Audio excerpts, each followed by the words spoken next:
KGB cell का हिस्सा थे। उन दिनों वॉर्निक को एक हॉट शॉट कहा जाता था, जिसके बारे में कहा जाता था कि उन्होंने 1980 के दशक में पश्चिमी सैन्य रॉकेट और विमान प्रौद्योगिकी चुराने के लिए कम से कम 20 एजेंटों की भर्ती की थी। 1974 में अपनी भर्ती के बाद से वे तेजी से पदों पर चढ़े थे और 1989 तक स्टासी की सूचना और प्रौद्योगिकी इकाई के उप प्रमुख बन गए थे।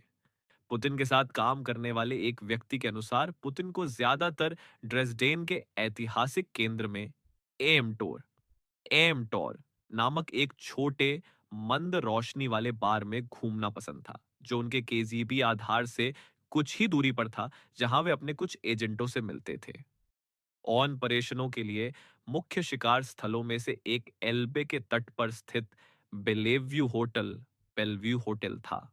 विदेशियों के लिए खुले शहर के एकमात्र होटल के रूप में ये आने वाले पश्चिमी वैज्ञानिकों और व्यापारियों की भर्ती के लिए एक महत्वपूर्ण केंद्र था। होटल का स्वामित्व स्तासी के पर्यटन विभाग के पास था और इसके आलीशान रेस्तरां, आरामदायक बार और शानदार बेडरूम छिपे हुए कैमरों और बग्स बग्स से सुसज्जित थे। आने वाले व्यापारियों को वेश्याओं के साथ हनी ट्रैप में फंसाया जाता था।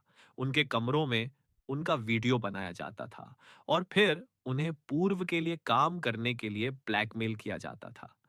चेमलिच ने हंसते हुए कहा, बेशक, यह मेरे लिए स्पष्ट था कि हमने इन उद्देश्यों के लिए महिला एजेंटों का उपयोग किया। हर सुरक्षा सेवा ऐसा करती है। कभी-कभी महिलाएं पुरुषों की तुलना में बहुत अधिक हासिल कर सकती हैं। हमें शायद कभी पता नहीं चलेगा कि क्या पुतिन अपने शिकार को पश्चिम में और दूर तक ले गए। हम उनके केजीबी समकालीनों के अधिकृत वृत्तांतों पर भरोसा नहीं कर सकते। उन्होंने खुद इस बात पर जोर दिया है कि उन्होंने कभी ऐसा नहीं किया, जबकि उनके सहयोगी इसके बजाय उन लंबी, आलसी पर्यटक यात्राओं के बारे में बताना पसंद करते थे, जो वे पड़ोसी पूर्वी जर्मन शहरों में करते थे। लेकिन पुतिन के मुख्य कार्यों में से एक नाटो नेटो मुख्य प्रतिद्वंद्वी पर जानकारी एकत्र करना था और ड्रेसडेन, म्यूनिक और 500 किलोमीटर दूर बार्डन वुटेम्बर्ग में भर्ती के लिए एक महत्वपूर्ण चौकी थी, जो दोनों अमेरिकी सैन्य कर्मियों और नाटो सैनिकों के घर थे। जब पुतिन साये में काम कर रहे थे, उसी समय उनके पैरों के नीचे की जमीन खिसकती जा रही थी। केजीबी नेतृत्व के भीतर एक गहरी बेचैनी फैल रही थी। पश्चिम के साथ तकनीकी और आर्थिक प्रतिस्पर्धा में सोवियत संघ लगातार पिछड़ रहा था और यह सच्चाई अब छुपाई नहीं जा सकती थी। पश्चिमी पूंजीवाद की गति, नवाचार और लचीलापन सोवियत नियोजित अर्थव्यवस्था की जड़ता को उजागर कर चुका था। केजीबी और स्तासी द्वारा किए गए व्यापक औद्योगिक जासूसी अभियानों के बावजूद पूर्वी ब्लॉक हमेशा कैचअप की स्थिति में ही रहा। अमेरिकी राष्ट्रपति रोनाल्ड रीगन द्वारा घोषित star Wars strategic defence initiative कार्यक्रम ने इस अंतर को और भी भयावह बना दिया। सोवियत सैन्य और खुफिया नेतृत्व को स्पष्ट हो गया कि तकनीकी दौड़ में हार केवल आर्थिक नहीं, बल्कि अस्तित्वगत संकट बन सकती है। इसी पृष्ठभूमि में केजीबी के भीतर एक प्रगतिशील धड़ा उभरने लगा। ऐसे अधिकारी जो वैचारिक शुद्धता से अधिक सत्ता के दीर्घकालिक संरक्षण में विश्वास रखते थे। मास्को स्थित विश्व अर्थव्यवस्था संस्थान में बैठे रणनीतिकारों ने एक नया विचार गढ़ना शुरू किया। पूर्ण साम्यवाद के स्थान पर नियंत्रित बाजार तंत्र, जहां संपत्ति और पूंजी का प्रवाह हो, लेकिन अंतिम नियंत्रण सुरक्षा सेवाओं के हाथ में रहे। विचार लोकतंत्र का था, लेकिन केवल एक मुखौटे के रूप में। वास्तविक शक्ति पर्दे के पीछे रहनी थी। 1985 में मिखाइल गोर्बाचेव के सत्ता में आने और ग्लासनोस्त तथा पेरेस्ट्रोइका की घोषणा ने इन योजनाओं को गति दी। पूर्वी यूरोप में विरोध आंदोलनों को दबाने के बजाय अब उन्हें प्रबंधित करने की बात होने लगी। यह स्वीकार कर लिया गया था कि पतन संभव है। अब सवाल यह था कि पतन के बाद कौन बचेगा। यहीं से ऑपरेशन लुच का वास्तविक अर्थ स्पष्ट होता है। यह केवल पूर्वी जर्मनी या जीडीआर के लिए नहीं था। ये पूरे सोवियत सुरक्षा तंत्र के भविष्य की बीमा पॉलिसी थी। उद्देश्य था ऐसे एजेंट नेटवर्क तैयार करना जो सत्ता परिवर्तन के बाद भी सक्रिय रहे, नए नामों, नई कंपनियों और नई पहचान के साथ। संकेत मिलते हैं कि ड्रेसडेन इस ऑपरेशन का एक प्रमुख केंद्र था और पुतिन उन अधिकारियों में शामिल थे जिन्हें कम प्रोफाइल लेकिन उच्च भरोसे के साथ तैनात किया गया था। वे न तो सार्वजनिक चेहरे थे, न ही शीर्ष निर्णयकर्ता, बल्कि नेटवर्क बनाने वाले, संपर्क जोड़ने वाले और भविष्य के लिए जमीन तैयार करने वाले ऑपरेटिव। स्टासी के कुछ अधिकारियों को बाद में यह एहसास हुआ कि केजीबी उनके समानांतर काम कर रही थी, उनकी जानकारी के बिना, उनकी पीठ पीछे। हॉर्स्ट जेमलिच का यह संदेह कि पुतिन ने स्टासी के दूसरे और तीसरे स्तर के अधिकारियों को भर्ती करने की कोशिश की थी, इसी ओर इशारा करता है। लक्ष्य स्पष्ट था, ऐसे लोग जो कम्युनिस्ट शासन के पतन से कलंकित न हो, लेकिन सत्ता संरचना में बने रहे। जब पुतिन साये में काम कर रहे थे, पृष्ठभूमि में उनके पैरों के नीचे की जमीन खिसकने लगी थी। केजीबी नेतृत्व के कुछ हिस्से पश्चिम के खिलाफ संघर्ष में सोवियत संघ की घटती क्षमता से और अधिक अवगत हो रहे थे और उन्होंने चुपचाप एक अलग चरण की तैयारी शुरू कर दी थी।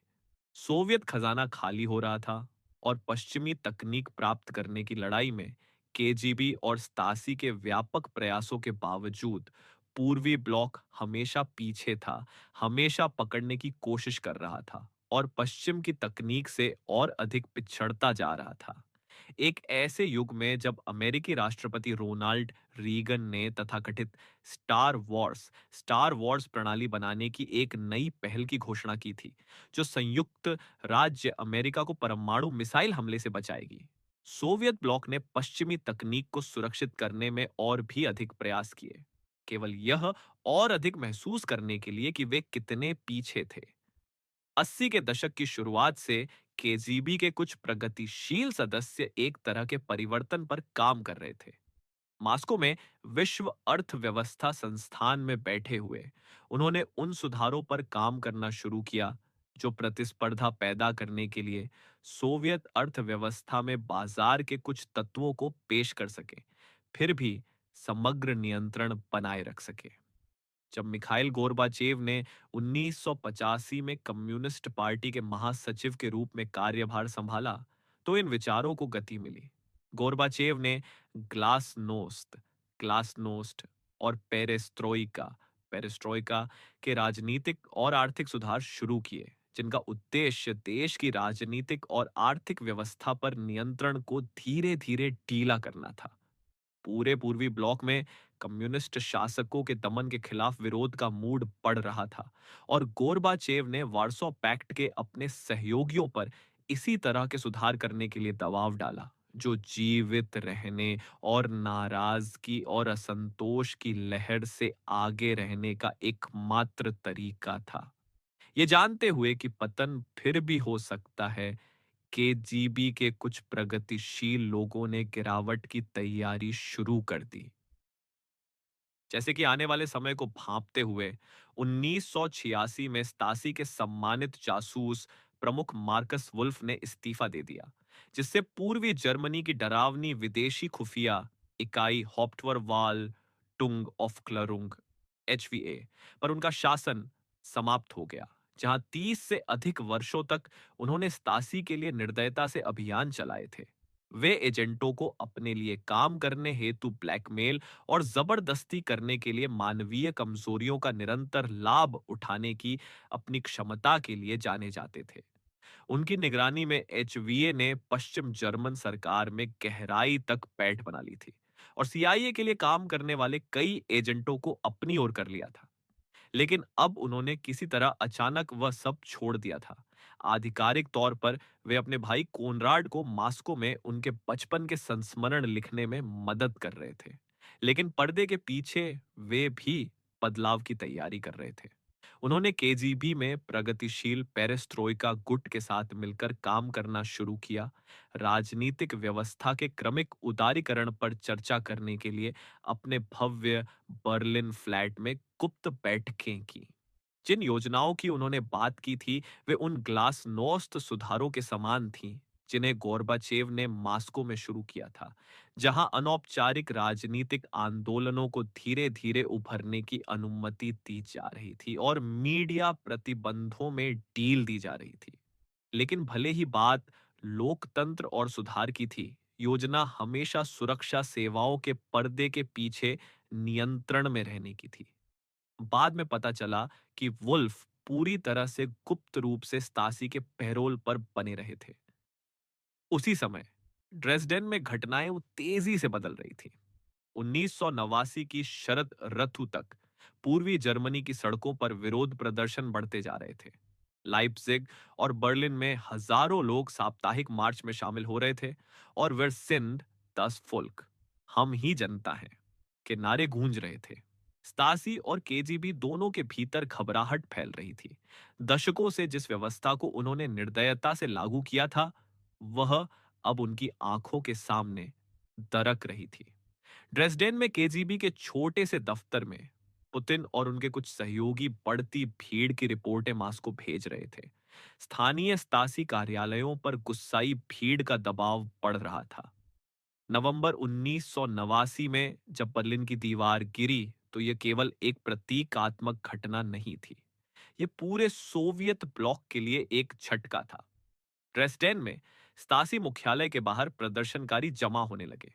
फाइलों को नष्ट किए जाने की अफवाहें फैलने लगी। एक शाम भीड़ केजीबी कार्यालय के सामने इकट्ठा हो गई। पुतिन बाहर आए और जर्मन में घोषणा की कि यह इमारत सोवियत सेना की संपत्ति है और यदि किसी ने अंदर घुसने की कोशिश की तो सैनिक गोली चलाएंगे। यह एक झांसा था। वास्तव में कोई सैनिक तैनात नहीं थे, लेकिन यह चाल काम कर गई और भीड़ पीछे हट गई। इसके तुरंत बाद पुतिन ने मास्को को फोन किया और सैन्य सहायता मांगी। जवाब ठंडा और संक्षिप्त था, मास्को चुप है। यह वह क्षण था जिसे पुतिन ने बाद में अपने जीवन के निर्णायक अनुभवों में से एक बताया। एक ऐसा राज्य जिसने उन्हें सेवा करना सिखाया था, संकट के समय अस्तित्वहीन हो गया था। उसी रात ड्रेसडेन के केजीबी और स्तासी अधिकारियों ने जल्दबाजी में दस्तावेज नष्ट करने शुरू कर दिए। फाइलें जलाई गईं, कागजों को भट्टियों में झोंका गया और वर्षों का खुफिया काम धुएं में बदल गया। ड्रेसडेन की उन रातों में जब फाइलें जल रही थीं और एक पूरी दुनिया बिखर रही थी, पुतिन चुपचाप देख रहे थे कि सत्ता वास्तव में कैसे खत्म होती है। सोवियत संघ की शक्ति, जिसे अटूट माना जाता था, कुछ ही हफ्तों में खोखली साबित हो रही थी। पूर्वी जर्मनी में केजीबी और स्तासी के नेटवर्क जो दशकों में बनाए गए थे, अचानक अनाथ हो गए थे। एजेंटों को निर्देश नहीं मिल रहे थे, धन रुक गया था और मास्को से कोई स्पष्ट आदेश नहीं आ रहा था।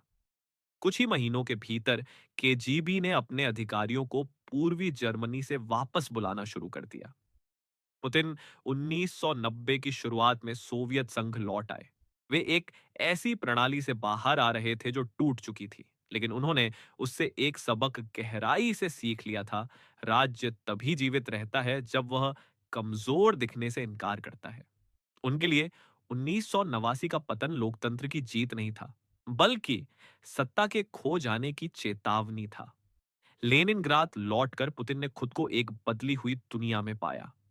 केजीबी का नाम बदल रहा था, उसकी भूमिका सिमट रही थी और उसके पुराने विशेषाधिकार खत्म हो रहे थे। कई अधिकारी निजी व्यवसायों या राजनीति की ओर मुड़ रहे थे। पुतिन ने भी जल्द ही यह समझ लिया कि नई व्यवस्था में जीवित रहने के लिए नए औजारों की जरूरत होगी। पुराने नेटवर्क, नई पहचान और बदलती हुई भाषा। यहीं से वह रास्ता शुरू होता है जो खुफिया सेवाओं के एक गुमनाम अधिकारी को धीरे धीरे रूस की सत्ता के केंद्र तक ले जाएगा। Inside job. Inside job. जैसा कि हमने चर्चा की है कि कैसे सबसे काली ताकतें कभी हार नहीं मानती। फ्रांसीसी क्रांति, सोवियत क्रांति और अन्य सभी पहले एक मुक्ति संग्राम के रूप में प्रकट होती हैं, लेकिन वे जल्द ही सैन्य तानाशाही में बदल जाती हैं। शुरुआती नायक मूर्ख दिखने लगते हैं, ठग अपने असली चेहरे दिखाते हैं, और चक्र, जिसका अर्थ क्रांति नहीं है, पूरा हो जाता है। Christian Michel, Moscow. अब 25 अगस्त 1991। शाम ढल चुकी थी जब निकोलाई क्रुचना थके हुए कदमों से पार्टी के संभ्रांत वर्ग के लिए सुरक्षित परिसर में स्थित अपने फ्लैट के दरवाजे पर पहुंचे।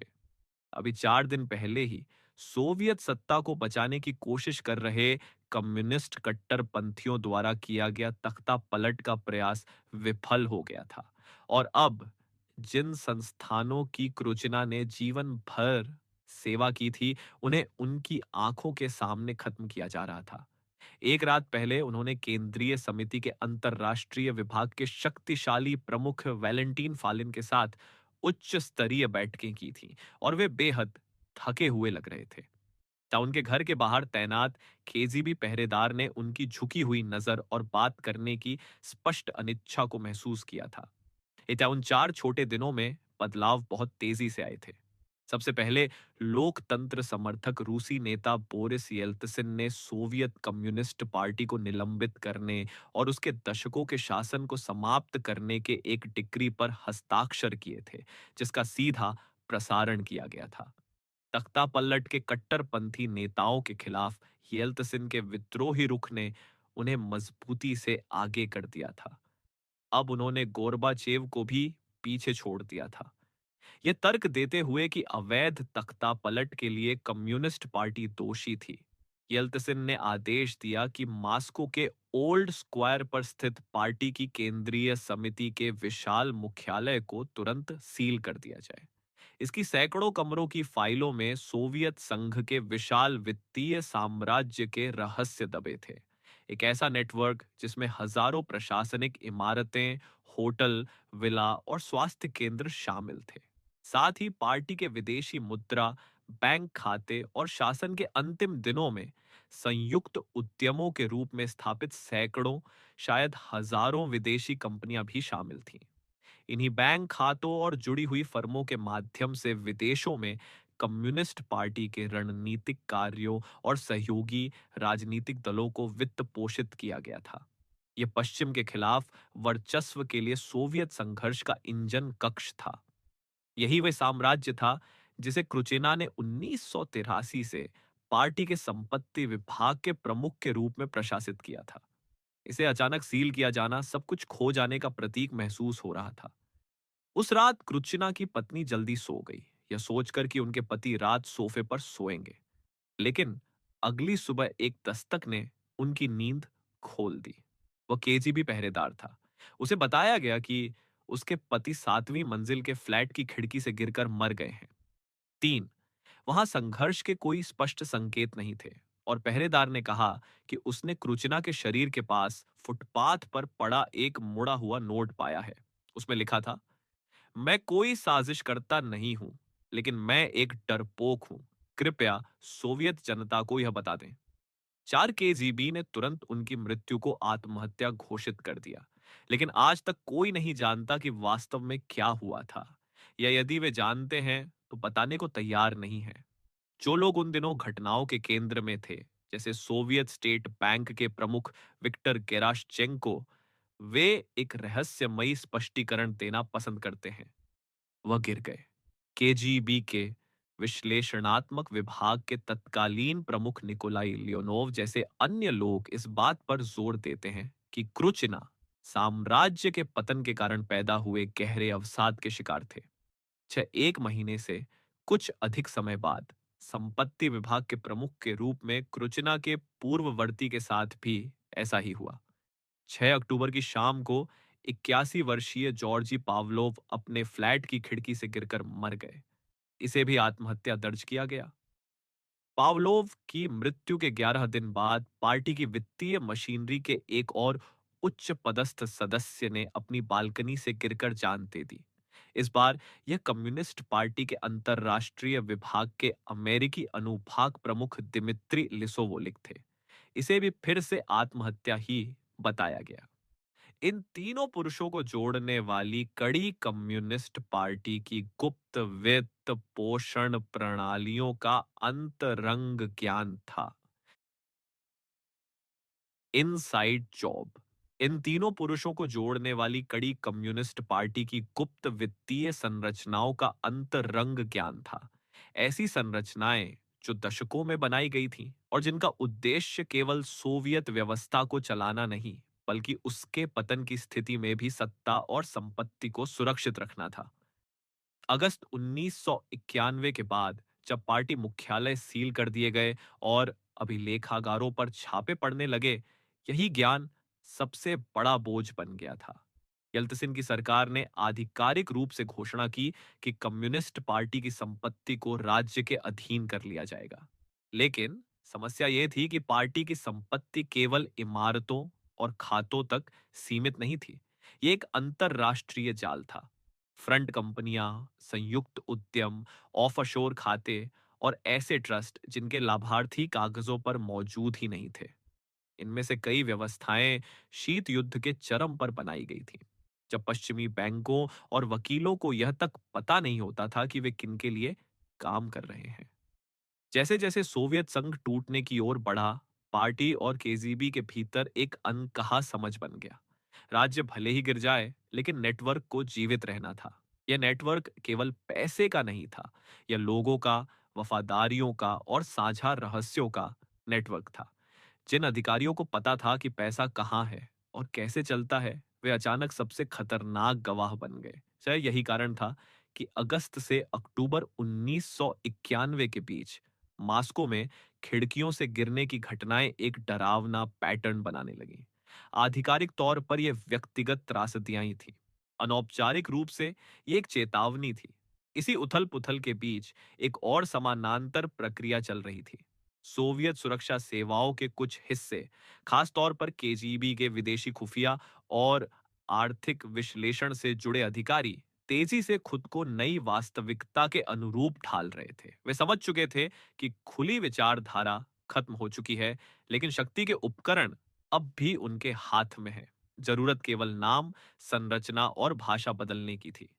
नवंबर 1991 में केजीबी को औपचारिक रूप से भंग कर दिया गया। लेकिन यह अंत नहीं था, यह पुनर्जन्म था। इसके टुकड़ों से नई संस्थाएं निकली, एफएसके, एफएसबी, एसवीआर। कागजों पर यह सुधार था, व्यवहार में ये वही लोग थे, वही फाइलें, वही आदतें, बस नए साइन बोर्ड के साथ। इसी समय रूस के भविष्य के उद्यमी वर्ग की नींव रखी जा रही थी। जिन लोगों के पास पार्टी और राज्य की संपत्ति तक पहुंच थी, वे उसे निजी हाथों में स्थानांतरित करने लगे। वाउचर निजीकरण आम जनता के लिए एक भ्रम था। वास्तविक सौदे बंद कमरों में हो रहे थे। कुछ ही वर्षों में अरबों डॉलर की संपत्ति मुट्ठी भर लोगों के हाथों में चली गई। इन सौदों के पीछे अक्सर वही नाम दिखाई देते थे। पूर्व पार्टी अधिकारी, केजीबी के पूर्व कर्नल और उनके भरोसेमंद सहयोगी। पश्चिमी सलाहकारों और बैंकों ने इस प्रक्रिया को संक्रमणकालीन पूंजीवाद कहा। लेकिन भीतर ही भीतर एक अलग ही प्रणाली आकार ले रही थी। ऐसी प्रणाली जिसमें बाजार का इस्तेमाल किया जाता था, लेकिन नियंत्रण खुफिया नेटवर्क के हाथ में रहता था। यही वे वातावरण था जिसमें 1990 के दशक की शुरुआत में अपेक्षाकृत गुमनाम पूर्व केजीबी अधिकारी व्लादिमीर पुतिन लेनिनग्राद, अब सेंट पीटर्सबर्ग के नगर प्रशासन में उभरने लगे। बाहर से ये एक साधारण नौकरशाही पदोन्नति लगती थी। अंदर से यह नेटवर्क के पुनर्गठन का हिस्सा था। पुतिन का काम औपचारिक रूप से विदेशी निवेश और अंतरराष्ट्रीय संपर्कों से जुड़ा था।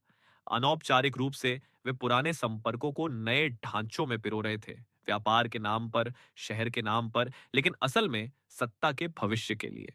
सोवियत संघ मर चुका था, लेकिन इनसाइड जॉब अभी शुरू ही हुआ था। जैसा कि हमने चर्चा की है कि कैसे सबसे काली ताकतें कभी हार नहीं मानती।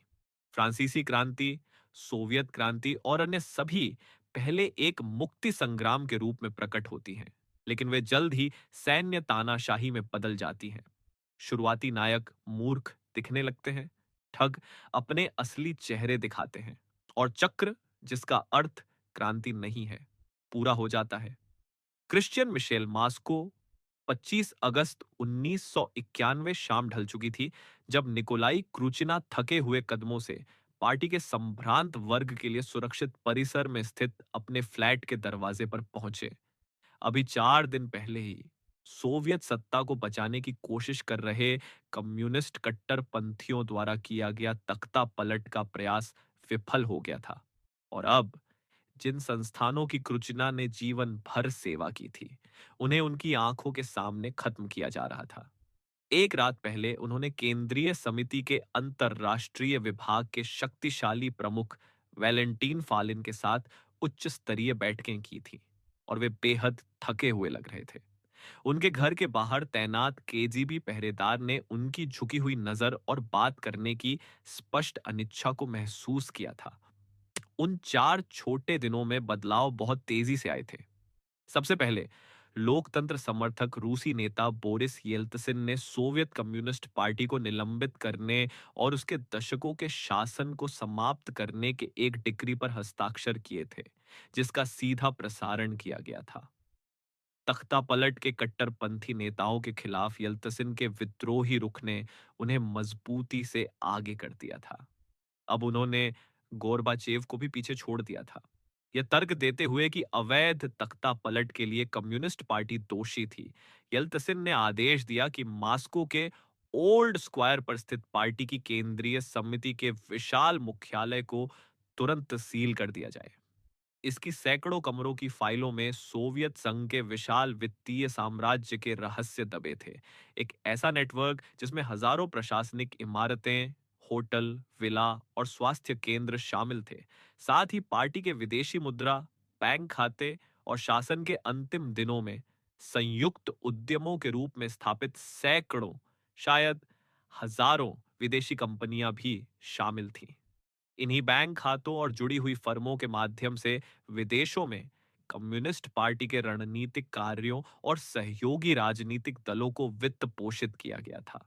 यह पश्चिम के खिलाफ वर्चस्व के लिए सोवियत संघर्ष का इंजन कक्ष था। यही वह साम्राज्य था जिसे क्रुचिना ने 1983 से पार्टी के संपत्ति विभाग के प्रमुख के रूप में प्रशासित किया था। इसे अचानक सील किया जाना सब कुछ खो जाने का प्रतीक महसूस हो रहा था। उस रात क्रुचिना की पत्नी जल्दी सो गई, ये सोचकर कि उनके पति रात सोफे पर सोएंगे। लेकिन अगली सुबह एक दस्तक ने उनकी नींद खोल दी। वह केजीबी पहरेदार था। उसे बताया गया कि उसके पति 7वीं मंजिल के फ्लैट की खिड़की से गिरकर मर गए हैं। वहां संघर्ष के कोई स्पष्ट संकेत नहीं थे और पहरेदार ने कहा कि उसने क्रुचिना के शरीर के पास फुटपाथ पर पड़ा एक मुड़ा हुआ नोट पाया है। उसमें लिखा था, मैं कोई साजिश करता नहीं हूं, लेकिन मैं एक डरपोक हूं। कृपया सोवियत जनता को यह बता दें। केजीबी ने तुरंत उनकी मृत्यु को आत्महत्या घोषित कर दिया। लेकिन आज तक कोई नहीं जानता कि वास्तव में क्या हुआ था, या यदि वे जानते हैं तो बताने को तैयार नहीं है। 1 महीने से कुछ अधिक समय बाद संपत्ति विभाग के प्रमुख के रूप में कृचना के पूर्ववर्ती के साथ भी ऐसा ही हुआ। 6 अक्टूबर की शाम को 88 वर्षीय जॉर्जी पावलोव अपने फ्लैट की खिड़की से गिरकर मर गए। इसे भी आत्महत्या दर्ज किया गया। पावलोव की मृत्यु के 11 दिन बाद पार्टी की वित्तीय मशीनरी के एक और उच्च पदस्थ सदस्य ने अपनी बालकनी से गिरकर जान दे दी। इस बार ये कम्युनिस्ट पार्टी के अंतरराष्ट्रीय विभाग के अमेरिकी अनुभाग प्रमुख दिमित्री लिसोवोलिक थे। इसे भी फिर से आत्महत्या ही बताया गया। इन तीनों पुरुषों को जोड़ने वाली कड़ी कम्युनिस्ट पार्टी की गुप्त वित्त पोषण प्रणालियों का अंतरंग ज्ञान था, जो उस समय बनाई गई थी जब केजीबी गोरबाचेव के पेरेस्ट्रोइका सुधारों के तहत बाजार अर्थव्यवस्था में बदलाव की तैयारी कर रही थी। क्रुचिना और पावलोव जिस संपत्ति विभाग की देखरेख करते थे, उसका मूल्य 9 अरब डॉलर माना जाता था।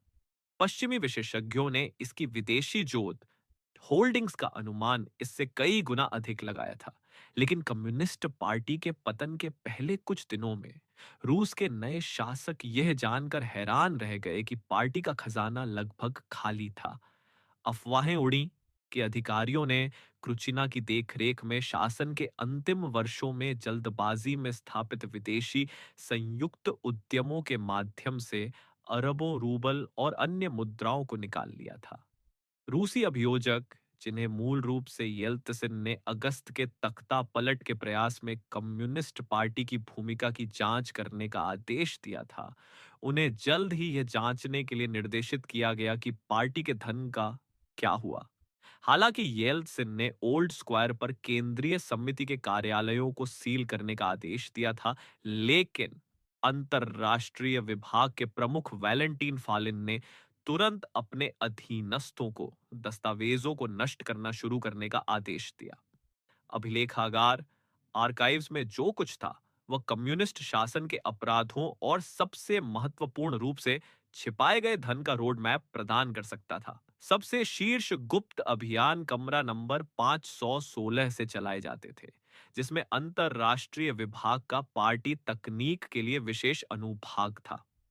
इसका नेतृत्व व्लादिमीर ओसिंतसेव कर रहे थे, जो काले ऑपरेशनों, ब्लैक ऑपरेशंस के विशेषज्ञ थे और उन देशों में कम्युनिस्ट पार्टी के प्रभाव अभियान चलाते थे जहां पार्टी का अस्तित्व अवैध था, जैसे अल सल्वाडोर, तुर्की, दक्षिण अफ्रीका और चिली। जब रूसी अभियोजक महीनों बाद अक्टूबर 1991 में अंततः इस कमरे में दाखिल हुए, तो फर्श पर फटे हुए कागजों के टुकड़े बिखरे मिले, लेकिन पार्टी के गुर्गों ने स्लीपर एजेंटों को गहरे आवरण में चलाने के लिए जिस हद तक प्रयास किए थे, उसके संकेत अभी भी वहां मौजूद थे। अभियोजकों को कई अलग-अलग देशों के विदेशी पासपोर्ट और टिकटों के ढेर मिले, अन्य खाली यात्रा दस्तावेजों के ढेर और जाली बनाए जाने की प्रतीक्षा कर रहे आधिकारिक टिकट और वीजा मिले। वहां सभी प्रकार और नस्लों के लोगों की तस्वीरों से भरा एक विशाल फोटो एल्बम था। विग और दाढ़ी का संग्रह था और यहां तक कि उंगलियों के निशान के फर्जी निशान बनाने के लिए रबर के सांचे भी थे। अंतरराष्ट्रीय विभाग के कर्मचारियों में से एक अनातोली स्मिरनोव ने विद्रोह कर दिया था और जितना हो सका उतना सामान बाहर निकाल लिया था। जिन शीर्ष गुप्त दस्तावेजों को वे निकालने में कामयाब रहे, उनमें विदेशों में कम्युनिस्ट संबद्ध दलों को करोड़ों डॉलर के भुगतान का विवरण शामिल था। 5 दिसंबर 1989 के ऐसे ही एक दस्तावेज में सोवियत स्टेट बैंक को वामपंथी संगठनों के लिए पार्टी के अंतरराष्ट्रीय कोष के लिए 22 मिलियन डॉलर सीधे फालिन को हस्तांतरित करने का आदेश दिखाया गया था। एक अन्य दस्तावेज में अंतरराष्ट्रीय मामलों के पार्टी क्यूरेटर को फ्रांसीसी कम्युनिस्ट पार्टी को अतिरिक्त धन प्रदान करने के लिए 1 मिलियन डॉलर हस्तांतरित करने का आदेश दिया गया था। फ्रांस को धन का भौतिक हस्तांतरण केजीबी द्वारा आयोजित किया जाना था। स्मिरनोव के लिए यह तथ्य कि पार्टी नियमित रूप से अपने राजनीतिक और प्रभाव अभियानों के वित्त पोषण के लिए राज्य के खजाने का उपयोग कर रही थी, इसका अर्थ था कि हमारे लोगों के खिलाफ अपराध किया जा रहा था। उनके लिए यह एक लक्ष्मण रेखा थी। यह सोवियत कानून के खिलाफ था। पार्टी के संचालन को सदस्यों से एकत्र किए गए दान से वित्त पोषित किया जाना चाहिए था, न कि राज्य के खजाने से। रूसी अभियोजकों ने गणना की कि सोवियत संघ के अस्तित्व के अंतिम दशक में विदेशों में कम्युनिस्ट जुड़े दलों को वित्त पोषित करने के लिए 200 मिलियन डॉलर से अधिक हस्तांतरित किए गए थे। स्मिरनोव ने कुल राशि इससे कई गुना अधिक बताई। अधिक गुप्त गतिविधियों के लिए अधिक गुप्त माध्यमों से हस्तांतरित राशि अज्ञात रही, लेकिन जैसे ही अभियोजकों की टीम ने केंद्रीय समिति के अभिलेखागार के अवशेषों को खंगाला, उन्हें ऐसे दस्तावेज मिलने लगे जिन्होंने उन अनगिनत अनौपचारिक गुप्त योजनाओं पर रोशनी डाली जिनके माध्यम से अरबों डॉलर निकाले गए प्रतीत होते थे। ऐसी ही एक योजना में वह शामिल था, जिसे सोवियत मैत्रीपूर्ण फ्रेंडली फर्में कहते थे। ये वे क्रोनी कंपनीज थीं, जो काले बाजार के संचालन की उस विशाल व्यवस्था के केंद्र में थीं जिसने पूर्वी ब्लॉक को जीवित रखा था। उनमें से कई प्रतिबंधित तकनीक की तस्करी में शामिल थीं। उनमें अलेक्जेंडर शाल्क गोलोदकोव्स्की द्वारा जर्मनी, ऑस्ट्रिया, स्विट्जरलैंड और लिकटेनस्टीन में तैनात फ्रंट कंपनियों का जाल शामिल था। अन्य कंपनियां सोवियत तेल, परमाणु ऊर्जा और विनिर्माण उद्योगों को ऐसे उपकरणों को बेचने में शामिल थीं जिनकी कीमतें कई गुना अधिक थीं, जबकि मुनाफे का उपयोग इटली, फ्रांस, स्पेन, यूके और अन्य जगहों पर कम्युनिस्ट पार्टी और अन्य वामपंथी आंदोलनों की गतिविधियों को वित्त पोषित करने के लिए किया जाता था। पुतिन शासन से जुड़े एक वरिष्ठ इतालवी बैंकर एंटोनियो फालिको ने कहा कि सोवियत संघ द्वारा सीधे कम्युनिस्ट पार्टियों को भेजा गया पैसा मध्यस्थों, इंटरमीडियरीज के माध्यम से भेजी गई राशि की तुलना में कुछ भी नहीं था। जो इतालवी फर्में सोवियत संघ में व्यापार करना चाहती थीं, उन्हें इन फर्मों को पैसा देना पड़ता था। यह पैसे का एक विशाल प्रवाह था। अभियोजकों द्वारा ऐसी 45 मैत्रीपूर्ण फर्मों की सूची का खुलासा किया गया था। इनमें से एक प्रसिद्ध नाम रॉबर्ट मैक्सवेल की पेर्गमोन प्रेस पर्गमन प्रेस भी था, जो लंबे समय से पश्चिम को सोवियत विज्ञान की पुस्तकों की बिक्री का एक माध्यम रहा था। मैत्रीपूर्ण फर्मों का नेटवर्क केवल आयात में ही शामिल नहीं था। गोर्बाचेव के एक पूर्व सहायक के अनुसार उनमें से कुछ वस्तु विनिमय बार्टर कार्यों में लगे हुए थे जो 1970 के दशक से चल रहे थे। उदाहरण के लिए सरकारी तेल निर्यात एकाधिकार सोयुज नेफ्टे एक्सपोर्ट ने प्रतिबंधित वस्तुओं के बदले तेल के वस्तु विनिमय की एक विस्तृत योजना बनाई थी। उर्वरक निर्यात भी इन योजनाओं का हिस्सा थे। रूसी अभियोजकों के लिए इन योजनाओं के निशान सबसे बड़ा खतरा थे। सोवियत संघ से तेल, धातु, कपास, रसायन और हथियारों का अनकहा भंडार निकाला गया था और पश्चिम में मध्यस्थ मैत्रीपूर्ण फर्मों को कौड़ियों के दाम बेचा गया था। निर्यात सौदों के तहत मैत्रीपूर्ण फर्में सोवियत आंतरिक मूल्य पर कच्चा माल खरीदती थीं, जो नियोजित अर्थव्यवस्था के नियमों के तहत कम तय किया गया था, जिससे उन्हें वैश्विक बाजार कीमतों पर बेचने पर भारी मुनाफा होता था। उदाहरण के लिए वैश्विक तेल की कीमत उन दिनों आंतरिक सोवियत मूल्य से लगभग 10 गुना अधिक थी। फिर वे उस धन को यूरोप के मैत्रीपूर्ण बैंकों के खातों और साइप्रस, लिक्टेनस्टीन, पनामा, हांगकांग जैसे टैक्स हेवंस में छिपा सकते थे। जो संपत्ति उन्होंने बनाई, उसे विदेशों में कम्युनिस्ट पार्टी की गतिविधियों के लिए पश्चिम को अस्थिर करने के सक्रिय उपायों के लिए तैनात किया जा सकता था। सबसे महत्वपूर्ण बात यह थी कि पूरी प्रक्रिया की देखरेख केजीबी द्वारा की जाती थी।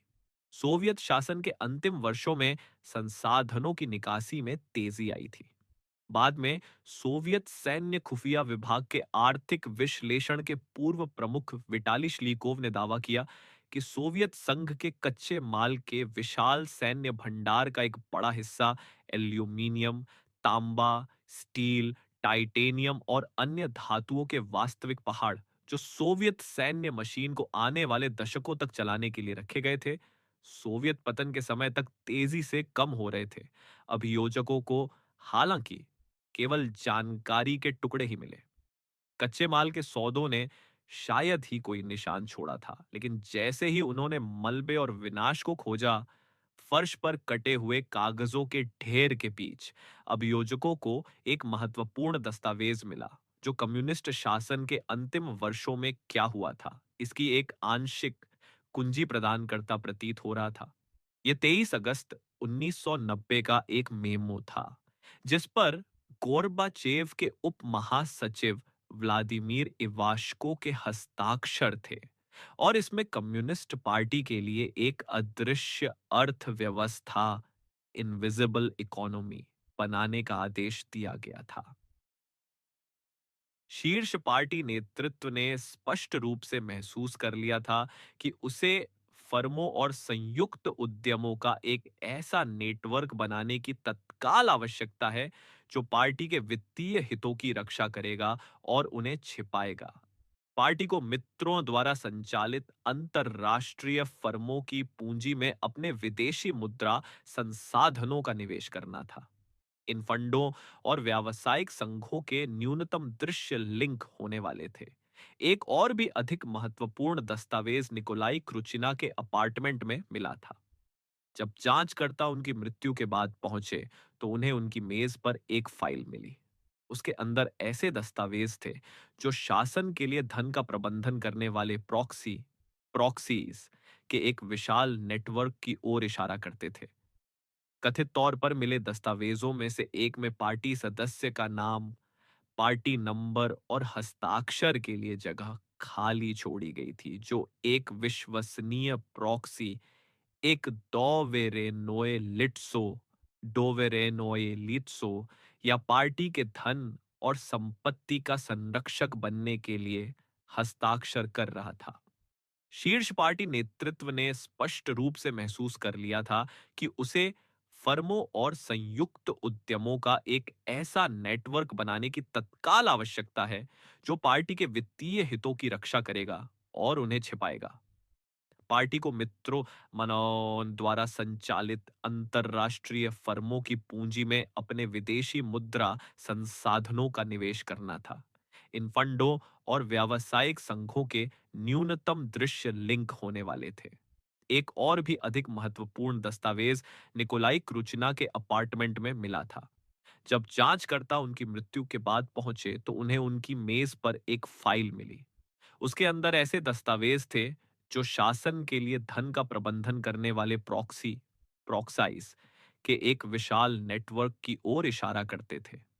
कथित तौर पर मिले दस्तावेजों में से एक में पार्टी सदस्य का नाम, पार्टी नंबर और हस्ताक्षर के लिए जगह खाली छोड़ी गई थी, जो एक विश्वसनीय प्रॉक्सी, एक डोवेरेनोए लिट्सो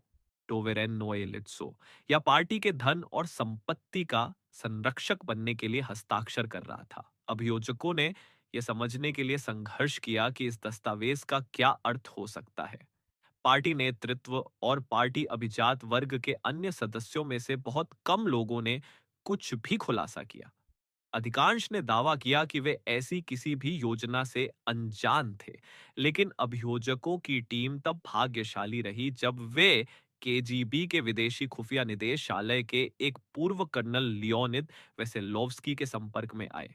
दमन की लहर के डर से वेसेलोव्स्की ने खुलकर बात की कि कैसे वे केजीबी के उन शीर्ष विदेशी खुफिया गुर्गों में से एक थे जिन्हें पार्टी की संपत्ति और धन को प्रबंधित करने और छिपाने में मदद करने के लिए ड्राफ्ट किया गया था। विदेशी खुफिया अधिकारियों को इस ज्ञान के लिए लाया गया था कि पश्चिमी वित्तीय प्रणालियां कैसे काम करती है। वेसेलोव्स्की ने पार्टी की संपत्ति को जब्त होने से बचाने के लिए उसे छिपाने के प्रस्तावों के साथ क्रुचिना के लिए कई नोट्स तैयार किए थे। इनमें उन्हें धर्मार्थ या सामाजिक कोषों में या गुमनाम रूप से शेयरों में निवेश करना शामिल था।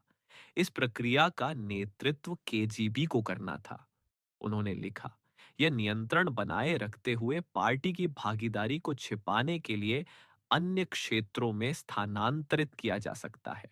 चरम समय की किसी भी स्थिति में पार्टी के अस्तित्व को सुनिश्चित करने के लिए गुप्त पार्टी सदस्यों की एक प्रणाली बनाना संभव हो सकता है। एक अन्य नोट में उन्होंने स्विट्जरलैंड जैसे टैक्स हेवन में कंपनियों और संयुक्त उद्यमों, जिनमें ब्रोकरेज और ट्रेडिंग फर्में शामिल थीं, का एक नेटवर्क बनाने का सुझाव दिया, जहां शेयर धारक विश्वसनीय कस्टोडियन होंगे। जिस तरह स्तासी ने पतन से पहले फ्रंट कंपनियों के नेटवर्क में फंड ट्रांसफर करके तैयारी शुरू कर दी थी, केजीबी शासन परिवर्तन के लिए पार्टी को तैयार कर रही थी, यह पूरी तरह से जानते हुए कि सत्ता पर उसका एकाधिकार तेजी से अनिश्चित होता जा रहा है। योजना पर काम करने के लिए बुलाए गए विदेशी खुफिया नेटवर्क के कुछ गुर्गों के लिए जब उन्हें क्रुच्चकोव से निजी कंपनियां बनाना शुरू करने के आदेश मिले, तो यह कम्युनिस्ट शासन के लिए खेल खत्म होने का स्पष्ट संकेत था। 1987 तक केजीबी के वॉशिंगटन स्टेशन में वरिष्ठ अधिकारी रहे यूरी श्वेत ने कहा, जैसे ही ऐसा हुआ मैं समझ गया कि यह अंत था। लेकिन जब अगस्त 1991 के विफल तख्तापलट के बाद सोवियत कम्युनिस्ट पार्टी अचानक खत्म हो गई, तो यह बिल्कुल स्पष्ट नहीं था कि इसकी संपत्ति को बचाने के लिए बनाए गए ढांचों का क्या हुआ या उनका प्रभारी कौन था। जांच कर रहे रूसी अभियोजकों के लिए अभिलेखागार और क्रूचिना के फ्लैट में छोड़े गए दस्तावेजों ने केवल नेटवर्क की धुंधली रूपरेखा प्रदान की। आंकड़ों और योजनाओं में लगे विश्वसनीय प्रॉक्सी, धन का प्रबंधन करने वाले टोवरेनिये लित्सा कंपनियों, संयुक्त उद्यमों और ब्रोकरेज का नेटवर्क छिपा हुआ था। बाद में पूछताछ करने पर पोलित ब्यूरो के पूर्व सदस्यों ने जोर देकर कहा कि पतन इतनी तेजी से और अप्रत्याशित रूप से आया कि किसी के पास अदृश्य अर्थव्यवस्था के लिए इवाश्को की योजनाओं को लागू करने का समय नहीं था। लेकिन अभियोजकों को बहुत सारे संकेत मिले कि परियोजना कम से कम आंशिक रूप से सक्रिय हो गई थी और लंबे समय से चल रही थी, और ऐसा लग रहा था कि इसका नेतृत्व केजीबी की विदेशी खुफिया शाखा कर रही थी। वेसेलोव्स्की का करियर इसका सिर्फ एक संकेत था। अगस्त के तख्ता पलट के प्रयास से 2 सप्ताह पहले उन्होंने अपने पद से इस्तीफा दे दिया था और स्विट्जरलैंड चले गए थे, जहां उन्होंने सीबेको सियाबेको नामक एक ट्रेडिंग फर्म में पद संभाला था, जो केजीबी समर्थित मैत्रीपूर्ण फर्म का प्रतीक थी। इसका नेतृत्व बोरिस पिरस्टीन नामक एक सोवियत प्रवासी कर रहे थे, जिन्होंने 70 के दशक में सोवियत विदेशी खुफिया विभाग के एक प्रमुख व्यक्ति के साथ संयुक्त उद्यमों की एक श्रृंखला स्थापित की थी। सीबेको के उदय में केजीबी की पूरी संलिप्तता दिखाई देती थी। श्वेत ने कहा, केजीबी के संरक्षण के बिना इसमें से कुछ भी नहीं हो सकता था। पूछताछ करने पर पूर्व केजीबी प्रमुख व्लादिमीर क्रुचकोव ने स्वीकार किया कि ट्रेडिंग फर्म को कम्युनिस्ट पार्टी के धन के लिए एक चैनल के रूप में बनाया गया था। लेकिन उन्होंने फिर से इस बात पर जोर दिया कि योजनाओं को कभी लागू नहीं किया गया। शासन के पतन से पहले समय ही नहीं बचा था। लेकिन सीबेको के केजीबी के साथ निरंतर जुड़ाव के सुराग मिले। सीबेको के एक सहयोगी दिमित्री याकूबोव्स्की ने सार्वजनिक रूप से दावा किया कि सीबेको को यूरोप में केजीबी अभियानों के वित्त पोषण के लिए करोड़ों डॉलर प्राप्त हुए थे। हालांकि अभियोजकों के पास धन के रास्ते का पीछा करने का जो भी मौका बचा था, वह तब पूरी तरह से खत्म हो गया जब वेसेलोव्स्की स्विट्जरलैंड में अपने पद से बिना किसी सुराग के गायब हो गए। पर्याप्त धन की कमी और केवल अल्प कागजी सबूतों के साथ अभियोजक जल्द ही एक दीवार से टकरा गए। रूस के भीतर वे क्रूचना के संपत्ति विभाग से 100 से अधिक पार्टी फर्मों और वाणिज्यिक बैंकों में अरबों रूबल के हस्तांतरण का पता लगाने में सक्षम थे, लेकिन इसे वापस पाने के उनके प्रयासों को बस रोक दिया गया। नई यल्तसिन सरकार को सोवियत पतन की अराजकता के बीच किसी भी धन को खोजने में बहुत कम दिलचस्पी थी। एक संक्षिप्त क्षण के लिए ऐसा लगा कि यह बदल जाएगा, जब यल्तसिन के नए सुधारवादी प्रधानमंत्री येगोर गैदर ने बड़ी धूमधाम से घोषणा की कि सरकार ने पार्टी की नकदी का पता लगाने के लिए एक शीर्ष अंतर्राष्ट्रीय जांच फर्म क्रोल क्रॉल को काम पर रखा है।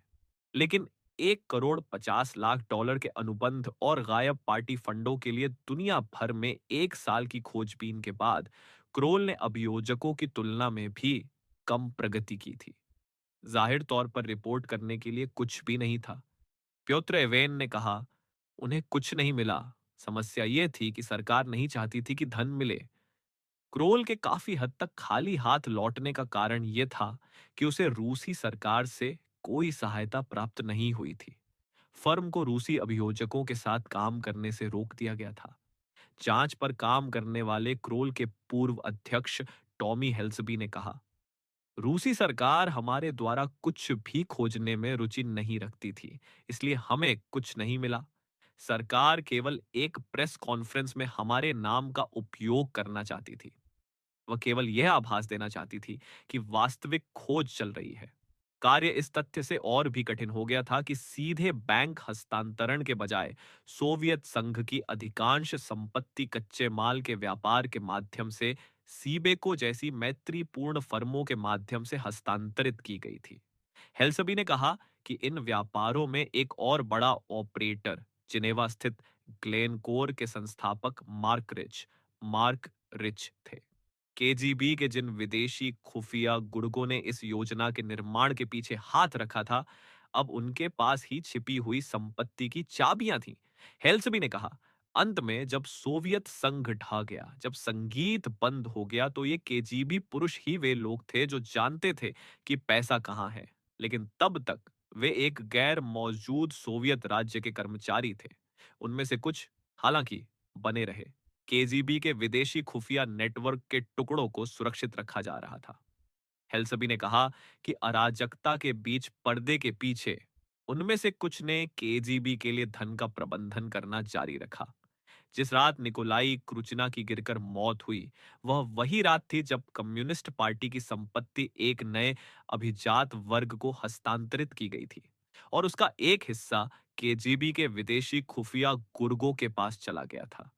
कुछ नकदी निश्चित रूप से पहले ही चुरा ली गई थी, जिसे शीर्ष पार्टी आकाओं और संगठित अपराध द्वारा छिपा दिया गया था। लेकिन विदेशी खुफिया गुर्गों वे लोग थे जिन्होंने खातों को नियंत्रित किया जब येल्त्सिन ने सोवियत कम्युनिस्ट पार्टी को इतिहास में दर्ज कर दिया। क्रुचिना शायद इस निराशाजनक एहसास से जूझ रहे थे कि जो लोग फंड संभालते थे, वे अब उनके नियंत्रण में नहीं थे।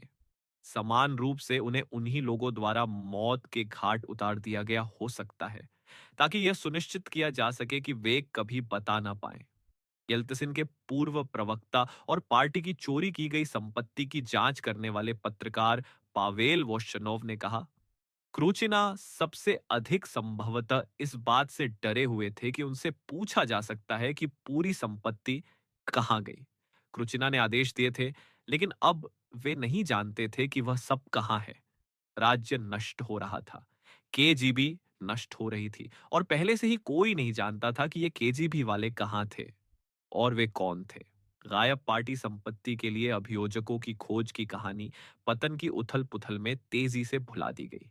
लेकिन अभियोजकों ने तब जो पाया था, वह बाद में आने वाली हर चीज के लिए एक ब्लूप्रिंट था।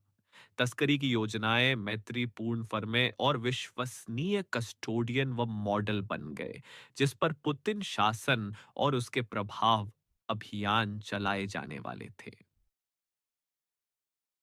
नया दिन, द न्यू डे, सोवियत अर्थव्यवस्था बाकी सब चीजों की कीमत पर सैन्य उत्पादन बढ़ाने और पश्चिम के साथ प्रतिस्पर्धा करने के प्रयास में संसाधनों से खाली हो रही थी। कम्युनिस्ट राज्य सिद्धांत रूप में सभी श्रमिकों को मुफ्त शिक्षा और स्वास्थ्य सेवा प्रदान करने के अपने समाजवादी वादे को पूरा करने में सफल हो रहा था। लेकिन व्यवहार में नियोजित अर्थव्यवस्था बस काम नहीं कर रही थी।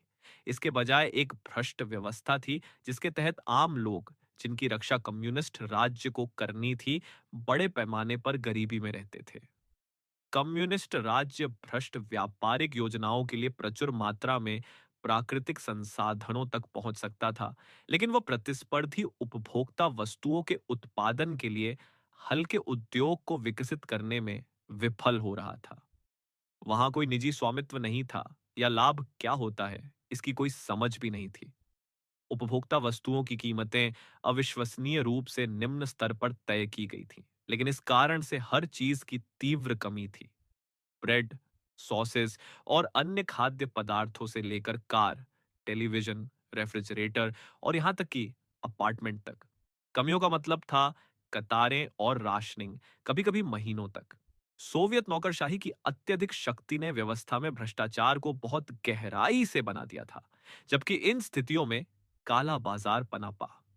60 के दशक के उत्तरार्ध में काला बाजारियों ने, जिन्हें सेखोविकी कहा जाता था, भूमिगत कारखाने स्थापित करना शुरू कर दिया। ऐसे कार्यों के परिणाम स्वरूप 10 साल या उससे अधिक की जेल की सजा हो सकती थी, लेकिन तेजी से इन कारखानों का उत्पादन सोवियत नियोजित प्रणाली की कम से कम कुछ कमियों को पूरा करने का एकमात्र तरीका बन रहा था। सोवियत कमी की व्यवस्था में विदेशी मुद्रा तक पहुंच रखने वाला कोई भी व्यक्ति राजा था। डॉलर आपको सोवियत अभिजात वर्ग के लिए आरक्षित अच्छी तरह से स्टॉक की गई बेरयोज की बेरियोज की दुकानों तक पहुंच दिलाते थे, जहां अलमारियां पश्चिम के उच्च गुणवत्ता वाले खाद्य पदार्थों और अन्य विलासिता की वस्तुओं से भरी होती थीं। यह आपको पश्चिमी कपड़े, पश्चिमी पॉप संगीत खरीदने में सक्षम बनाता था, जिनमें से सभी को फिर विशाल मुनाफे के लिए बेचा जा सकता था।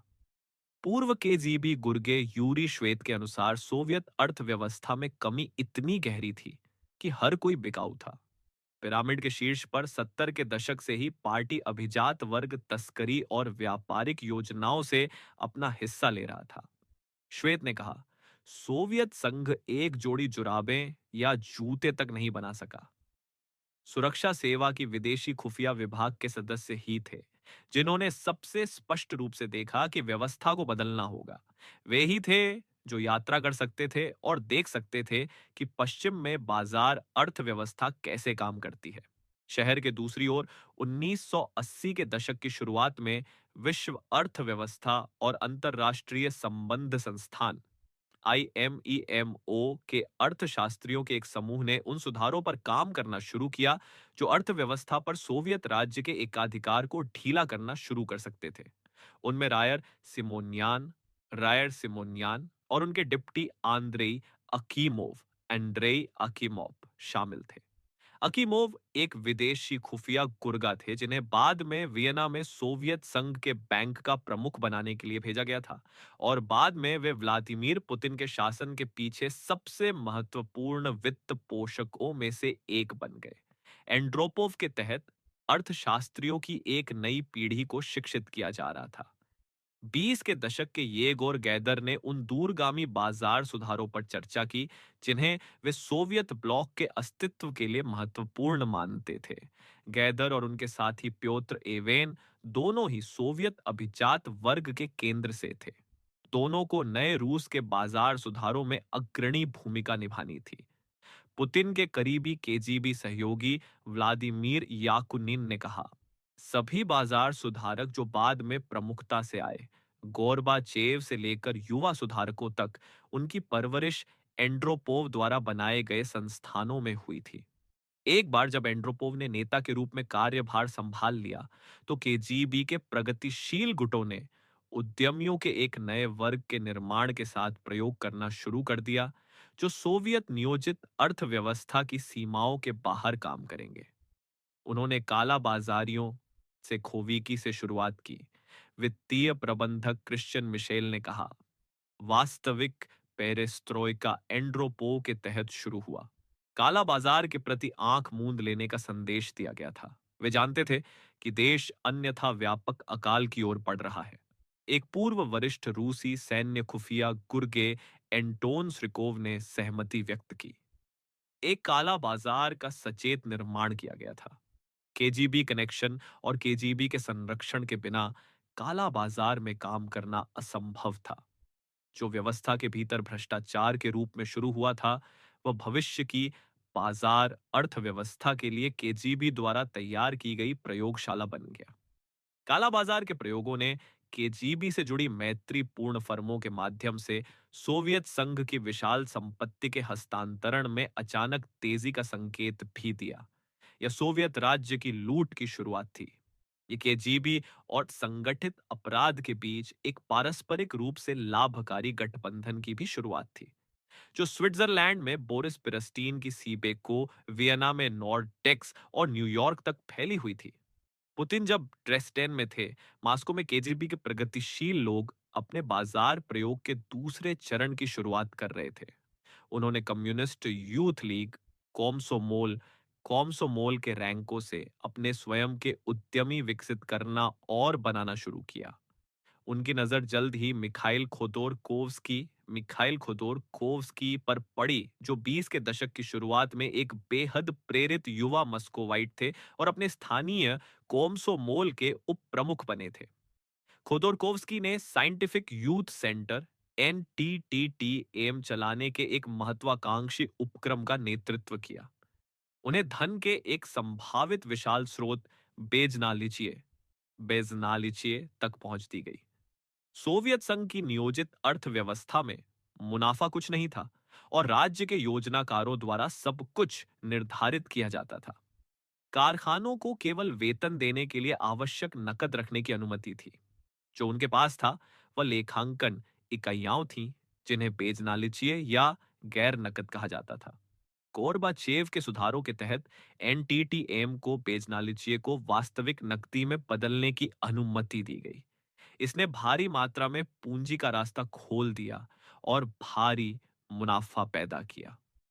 खोदोरकोव्स्की और उनकी टीम ने इन लाभों का उपयोग कंप्यूटर आयात करने के लिए किया।